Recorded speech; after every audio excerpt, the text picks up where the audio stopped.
There we go. All right. Yeah, thanks, Felix.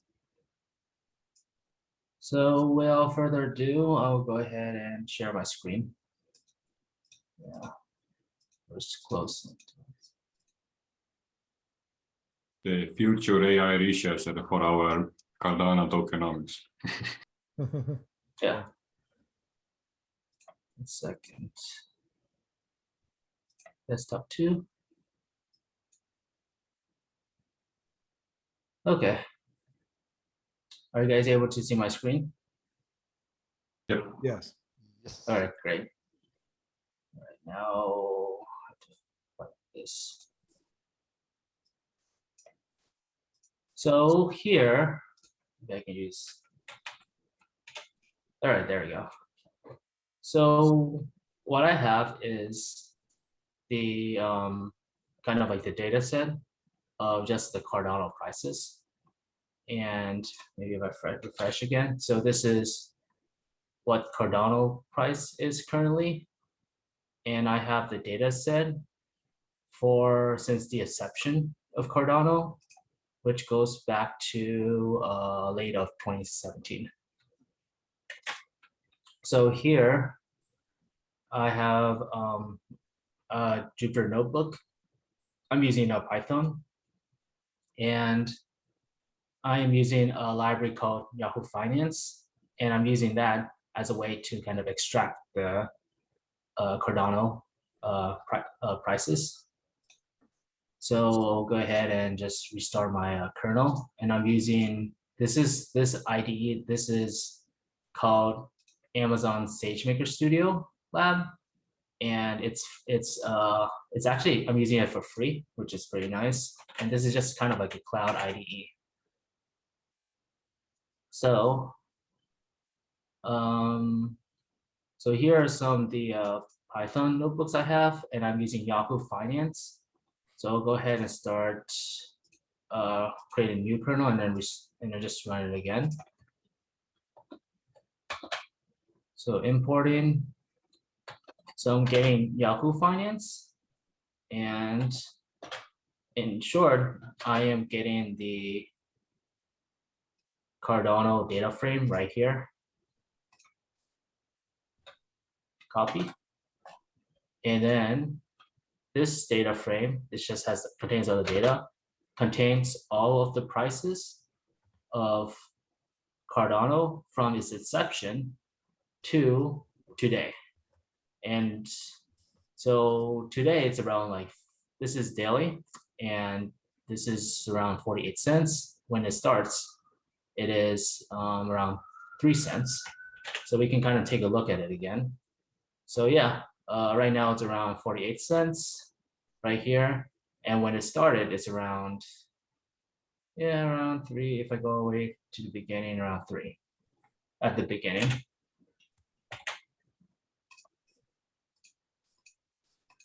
All right. So here are so this is looking at the closing price, but you can also see open, high, low, and volume. So for the first demo, I'm just going to use a univariate time series. So that means it's just one time series here. And I'm just using the closing price for now.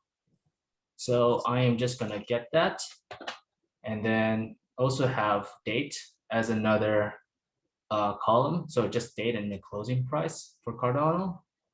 And then in order to run it into NeuroProphet, I have to rename it to DSNY as the column, as this is kind of a convention. So Y is kind of like it's just kind of, it is the kind of like the value. And this is the closing price, for example, that you want to forecast. And DS is just the time, like at what time is the actual value. And the goal is that you have whatever data and you want to forecast what is the future Y. In this case, forecast what's the future price of Cardano. So convention is we split this time series into train value and test sets. So the training set is from 2017 to like November of 2021, And then the validation set is from November 2021 to end of 2021. And then the test set is from in the year of 2022. So the goal is that I have the model, I'm using NeuroProphet, and I'm using the training set as a way to train the model. And then after that, I'll further see how well the model performs by actually using the model to make predictions on the test set, which is 2022 and afterwards. So I have split these three, and then this has about 1,400 data points for training. And you can see this is head and tail, starting from 2017, ending at November 2021. And just a last way to visualize. And so I have a question from Nin. And right now, I I'm answered just, my own question. okay. Yeah. Yeah, so this is just kind of arbitrary as a demo, just to show like how NeuroProphet functions. And I'm just using like training set from 2017 to 2021, just having pretty nice multiple years of training set. But I'll also show you like what could be a potential pitfall for doing that very soon. So as a final just visualization, I can also plot what it looks like from 2017 to 2021. And you can see that this is a pretty nice, pretty nice going upwards trends right here. So I also have something called decomposition, and this is a nice graph about kind of decomposing the time series into different parts, such as this is the Y, which is the original time series, but you can also kind of strip it to see what are the trends part that contributes to Y, what are the seasonality, and what are the residuals here. And then now, finally, it's time to kind of set up a NeuroProphet. So NeuroProphet, I'll create a model called M. I'll then simply, with just a few lines of code, fit NeuroProphet with the training set, which is right here. But I also will use a validation set as well. This is a way to further tune some of the hyperparameters in NeuroProphet. And I'll set the frequency as daily, since this is a daily data.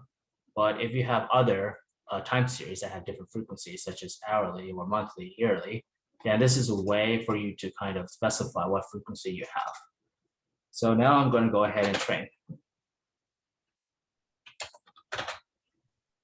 All right.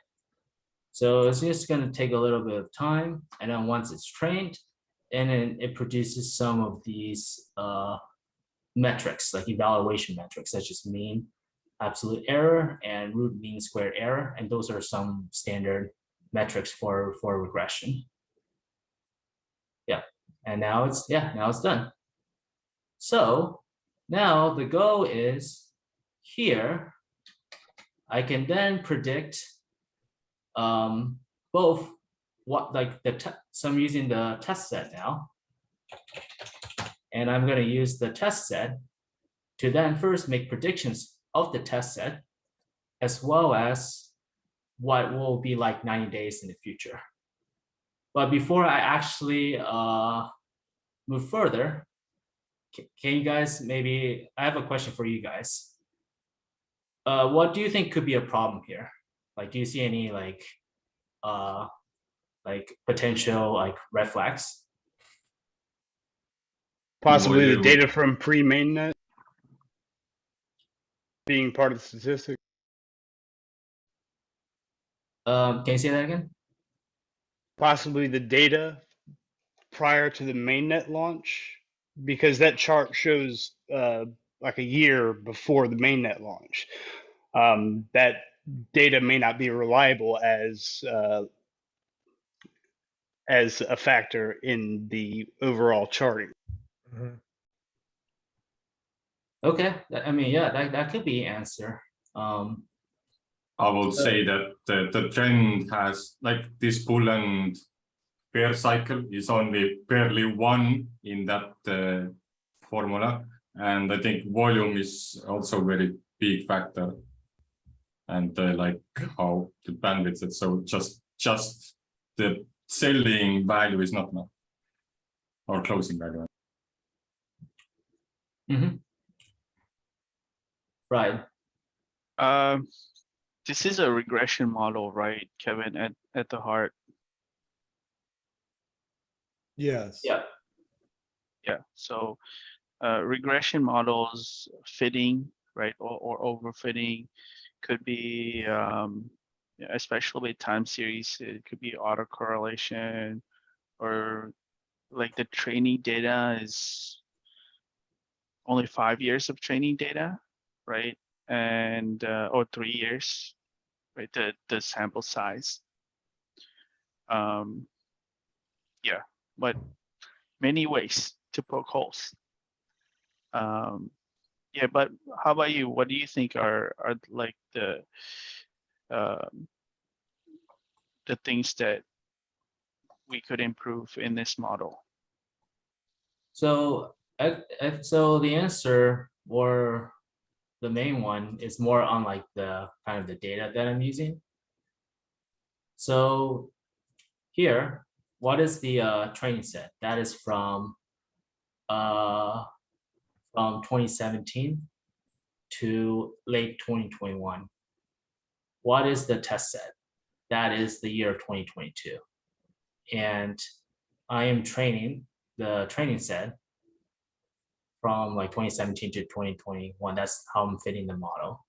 And then if I'm predicting with the test set, which is 2022, what do you think the predictions will look like? It's gonna go up, right? Because you plotted it. Trading went up, so everything will go up. Yep, that's right. So when I am fitting it, this is so when I'm fitting it, this is going to go up. This is like an upward trend overall. That's the data that's been fitting. But as you mentioned, in 2022, there's a currently now like a more bear market, and a lot of the cryptos prices going down. So when I'm actually going to evaluate it on the test set, and I'm going to forecast and plot it, and so you see this is the actual data. It's going down from around 140 cents, 150, and then now it's all the way down to around 40 cents. But because I am training it on the training set from 2017 to 2021, it has an upward trend. It's still predicting it's going to go up right here. So this is kind of showing, even if you have like really, so this is kind of show that even if you have really like whatever models, if you like how your model performs really depends on what type of data you use. I have a question too, Kevin, as I'm looking at this a little more carefully, is I understand the difference in the trend, in the fact that the training data wasn't adequate to account for possible changes in that trend. But what about the initial gap right in your first data point? That's a fairly large gap between the forecast and so even the next day price seems really off. You mean for Yeah, this? that gap right there, right? These are the Yeah. price, is the y-axis the price? Yeah, that's the price. So in something, December, is this going all the way out to December of 20? Oh, no, I see. So you're getting, that's January. I see, that's January of 2022. Right. Now, did your training? I see. Okay. So yeah, I Can you go mean, back to can you go back to the training set? I'm just kind of curious why the model started at such a high price. Yeah, there's a few reasons. The first one is I just did a bare bones model. Yeah, Like there's more ways that you can kind of customize it to make it more powerful. For example, using more lag regressors, different forecasters. So this is just more of a demonstration. yeah, Another reason is because I have the training set. The training set is from 2017 to November of 2021. So there's still kind of like a 2 months gap. That's for the Okay. validation set. And then I'm using to like all right, predict. so that makes more sense to me then, because yeah, in November 2021. Okay, interesting. Yeah. All right, very good. I have another demo. Okay, It's also with this here, with the same data set. And this time, I am actually going to use not just the closing price, but all of these. So I have the open, high, low, close volume. So I have these. So now this is more of a multivariate time series, or more precisely,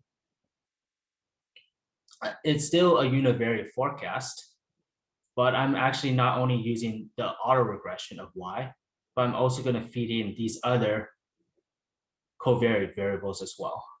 Then that includes what is the opening price, high, low, as well as volume.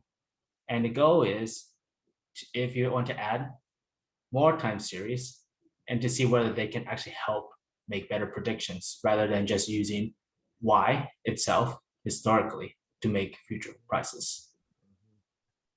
So I'm going to create open, high, low, Y volume, DS. And I'm going to split it in the same way as before. Boom, boom, boom. So the dates is still the same, but the only difference is now I have multiple columns, multiple time series as well, including Y, which is the closing price. And right here. And then I'm just going to create NeuroProphet again, just this here. So these are some additional features you can do to customize it. But for now, I'm just going to use the default version. So one small change is that in order for NeuroProphet to be able to use multiple time series, you kind of have to register to it by saying add lag regressor. And in this case, I got the list of all the other time series, like covariates, and then these, and then I included it as part of the model right here.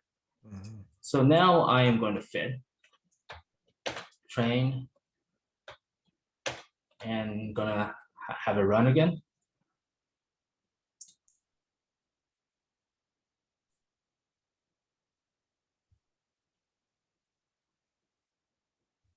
So this is with the NeuroProphet, Yeah,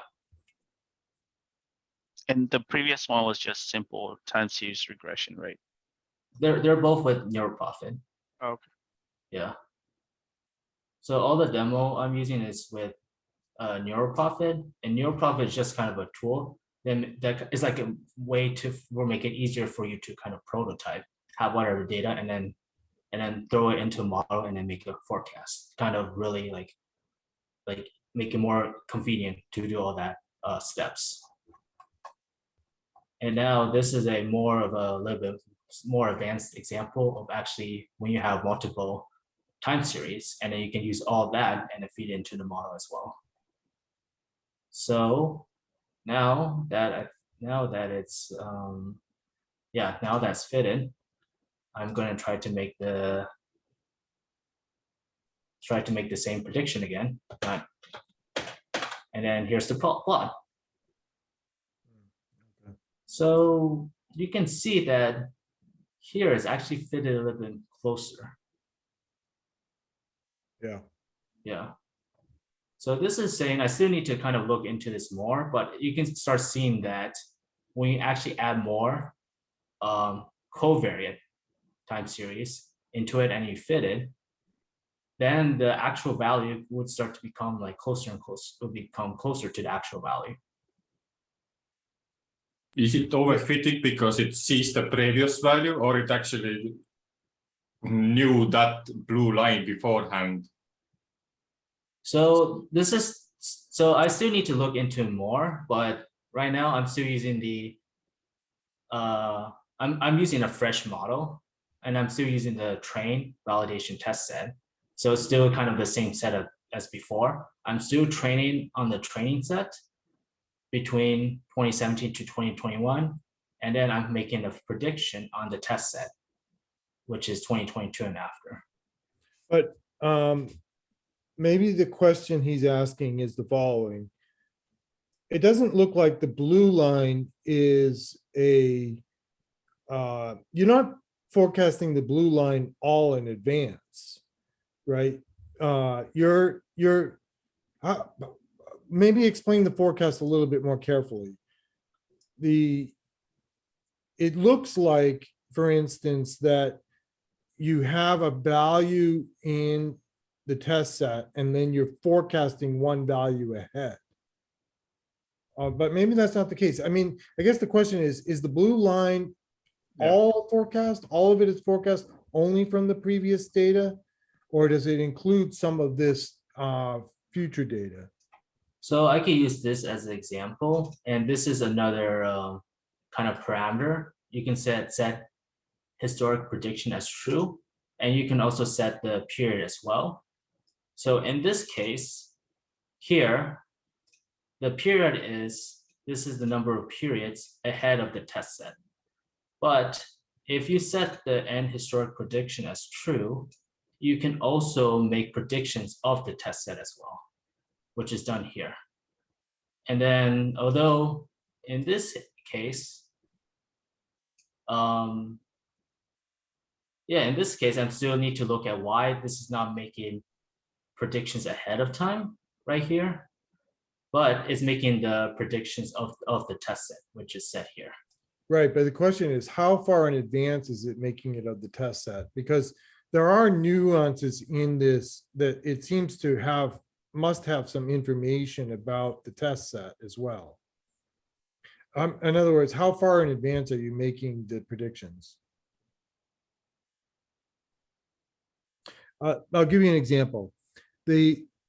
Between March and April of 2022, you get this downward trend and then it goes back up.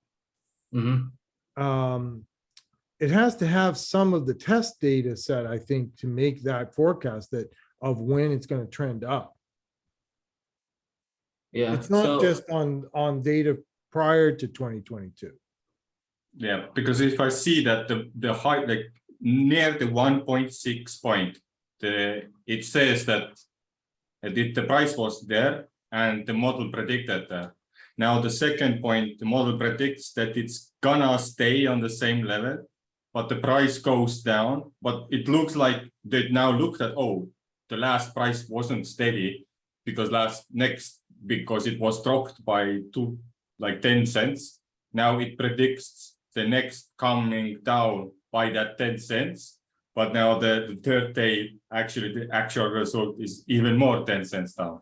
So it feels like it using the leverage of the knowing what is the past day, even though it had all the training data of years. yeah, and that could be the case. So by default, I think that it looks supposed to look like 1 day ahead.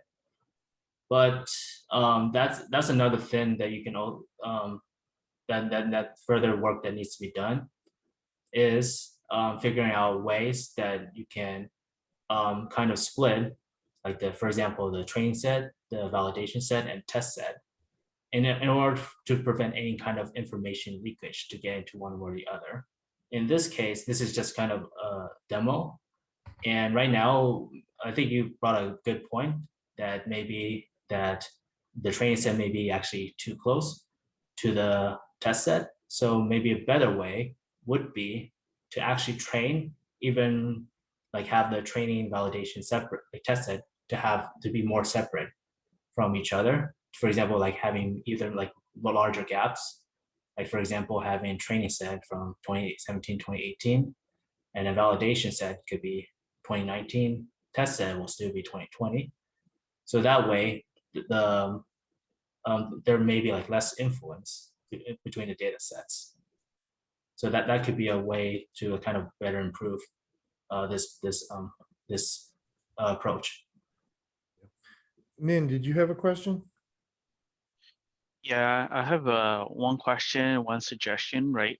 So Kevin, this looks amazing, by the way. You mentioned that you added different time series that are more covariant, right? That directly touches on the training and test and validation. Can you expand on that? So the difference between the first model and second model is just more data, right? In Yeah, simple terms. yeah. And where did that data come from? What kind of data? Is Well, it let me take a from stab other- at it then, and that way we'll also bring this back to where we're gonna take, what directions we're gonna go with this. So in the original data set, in the original training that he did, he was only looking at the closing price. And then he's making a Gotcha. forecast about the closing price as well. So that's what's referred to as kind of one single variate input, one single variate output. In the second case, he's looking at the opening, the high, the low, and the volume in addition to the closing price. So he has five, so it's a 5 multivariate, it's 5 dimensions of data that go into the training process. And then he's still just making a forecast of the one closing price. Yeah, cool. Very But cool. like we've discussed here, it looks like there's another step that's going on here in that I don't know for sure, but as Kevin said, maybe the default is simply that its forecast is just one day ahead. So in other words, you've done all this training, but there's still questions about like how far in advance you can make forecasts. Yeah, so my suggestion, right, if you look at the graph, actually it fits quite well, right? Except that the further it goes, the farther it goes. And I think it's also partly because maybe just a hunch, right? Could be a wrong assumption, but partly it's because of the training data. You know, the curve, the further you go with time, it goes up more. Maybe you can find like a dynamic segmentation of your training test and your validation data, and measure the fit of, let's say it selects at different times, like the machine auto select and auto segment, right? But then, you know, using that method, you would be running into overfitting, and then you can still adjust that. But you know, I think that would be extremely powerful if you can essentially create a regression that maps almost perfectly, right? And then that would be a good argument. Hey, it matches almost perfectly, and then this is what 90 days after works. Alternatively, I would look at, I don't know, some native tokens on Cardano, how they perform. There should be some covariance. Yeah. You know, if Bitcoin goes up, everything else goes up, right? And other That's right, examples yeah. like that. It Yeah. can be just Renata. I would give you my money to run a This Well, would be yeah, very exactly. useful for sure. Yeah, then the other thing what Photrek is planning to add to this, where we bring some unique capabilities to this, is to kind of be able to put bounds on these forecasts. So the blue line kind of represents an average forecast, and you might then also want to add a probability about how confident you are about that forecast. And then maybe have bounds on, your range of forecasts, between 10 to 90%, of confidence.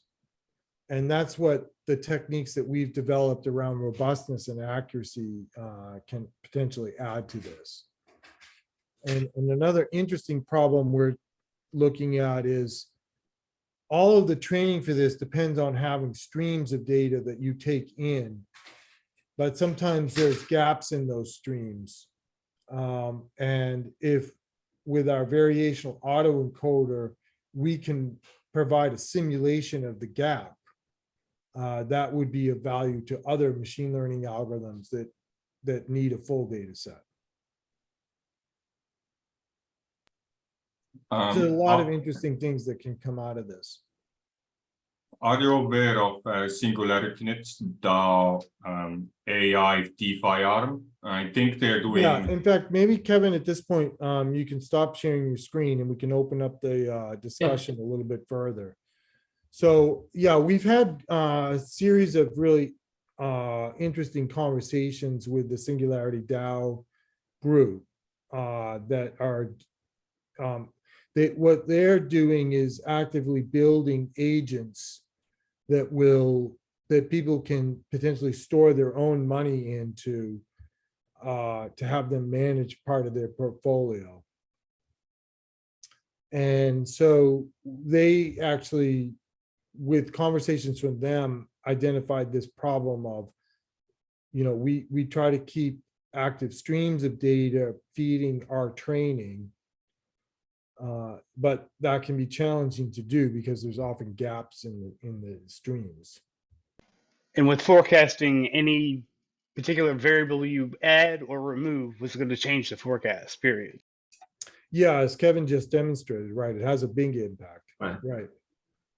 Yeah, So that's thanks, kind of like Kevin. where That's the a nice arts demonstration. in forecasting is, like, how do you tweak it, whether it's the data, whether it's some model parameter, make it more complex in order to get the forecast even even more better, more robust, more accurate, etc. But like you said, it's an art, essentially. I mean, you are using scientific basis to get this forecast, but it's still an art to it. Yeah, there's art, Yeah, but like oh, go ahead, Kevin. yeah, it is definitely art, but that doesn't mean that you can have tools to make it easier for you to make it through. Yeah, and like Drake, as you're describing, you might start with even thousands of data streams that you think have potential merit in making a particular forecast. But then one of the things you want to do is identify which of those data streams are actually providing reliable information for the forecast. And then you kind of weed out the data that isn't, because that data is just creating noise. So identifying features, that actually help make good forecasts is another big problem in machine learning. And like Kevin said, this is a model demo. It wasn't, this isn't anything other than showing what can be done. Right. And I see Nin's question. This is an open source package, but maybe Kevin can go a little further and describe the NeuroProphet community. Yeah, so that's correct. It's currently NeuroProphet is open source, and it's open to you can see all the code currently on GitHub, and anyone can contribute, make issues, and also put PR into it as well. Yeah, but I think the goal is that we want to use like open source, but actually use the open source like the crowdsourcing as a way to be able to then actually develop some more like really like interesting features for NeuroProphet to make it more like useful and more powerful for users, regardless of how experienced they are with time series. And I think that's the main mission. Yeah, and Photrek is currently using kind of a dual licensing approach with its own software, but this is sort of evolving too as we develop as a company. So we have the coupled variational autoencoder is open source for non-commercial applications. And then we're open to putting more specific applications together for commercial use.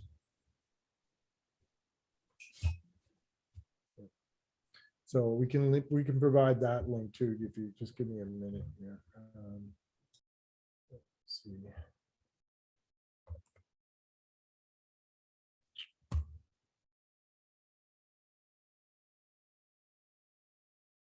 And I'll also provide a link to the paper that we published. And as I said, later in the summer, we'll be releasing another paper.